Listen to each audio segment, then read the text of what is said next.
Have you ever had a dream to master your life? That's what happened to me when I was about 17, 18 years old. I wanted to be a master of my own life. But could you imagine mastering your own life without having a master plan?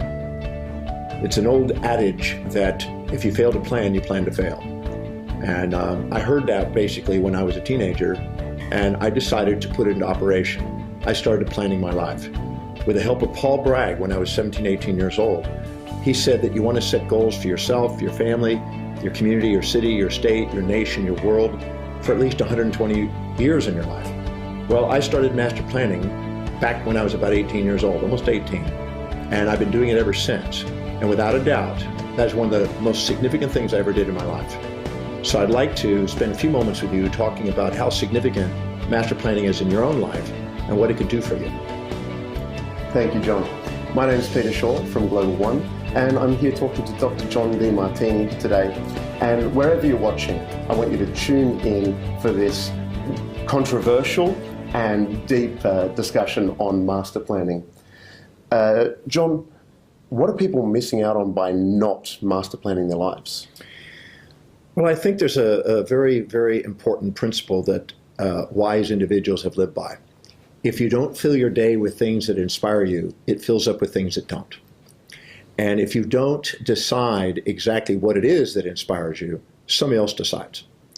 I remember when I was 4 years old, when a lovely lady across the fence, living next door to us, said, if you don't plant flowers in the garden of your mind, you're going to forever pull weeds. And what she was really saying is if you don't decide and take command of your destiny, everybody else does. Yeah. So master planning is about taking command of your own life and master planning it and filling it with the flowers, not the weeds, of exactly how you want your life and getting such detail that you leave nothing else to chance. And this has been something that I've been doing now for 41 years, and it has led me to do things and accomplish things that I would never have had if it hadn't been for the master planning process. Can you tell us about a challenge that popped up in your life that you dealt with, and tell us the story of that? Well, many of them. I've had challenge in the sense of financial challenge. I had, it's a funny story. I just expanded my office, and I was adding on to make it 2,100 square feet. I had a 970 square foot office, and I made it 2,100 square feet. And I had to expand and take the place next door. Bust through the doors, redo construction, deal with dust, all the construction stuff, which took longer than I expected, which is pretty normal, but I didn't know that. I had to buy new furniture, I had to get new staff, and all this was going on while I bought a house. I got a new car that my wife came home with that I didn't know about, a BMW. I got new furniture in the house, got new landscaping around the house, got married, took on a child because she had a son, got diamond rings, had an IRS audit because of a mistake by an accountant.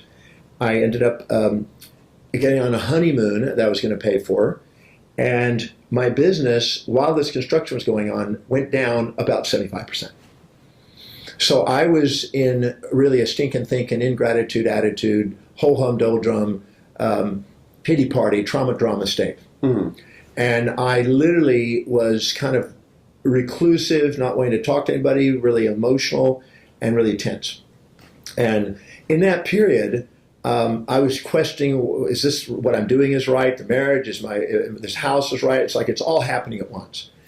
And I was just overwhelmed. And I really didn't know how I was going to pay the bills, didn't know how I was going to do this. Everything was just sitting there, and it seemed like the world just stopped. And I went out to see my dad. He lived in the country. I went out to see my dad, and he said, he looked at me, and I tried to put on a facade, everything was fine, because to my dad. And he said, son, you looked a little stressed today.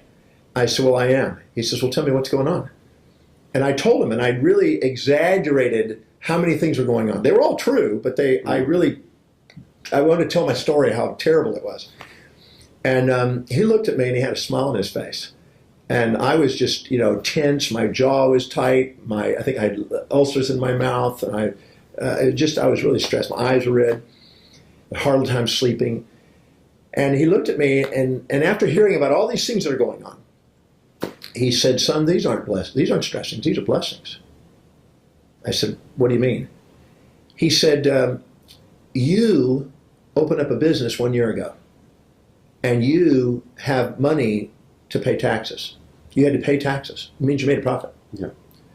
You bought a house, a bigger house than I had after 15 years of being married, and a bigger house than I have now after 30 years of getting married.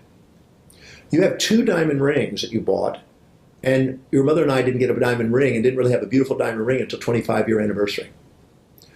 You got to go out to Hawaii and have a honeymoon. We didn't ever go until our 25th, and we went to Mexico. You ended up expanding your office, hiring people, employing people, and expanding and putting new equipment in, and have a beautiful office, and you have a new home with new furniture. We had to just live on almost nothing until we could buy the furniture piecemeal. You landscaped the yard. Ours was just mud. You have a new car. I didn't have a car till 4 years after we got married. All these things that you thought are stressings are things that were my dreams. They were my blessings, son. So I'm sorry, I don't see your stressings. And when he did, I started to cry. And I just gave my dad a hug because I realized that I was blessed. I had seen it as a stress, but it was actually a bless. And when I did that, I wrote a little book called Lessons for Life, Transforming Stressings into Blessings. And because I realized that our perceptions and our attitudes and the questions we ask can determine our destiny.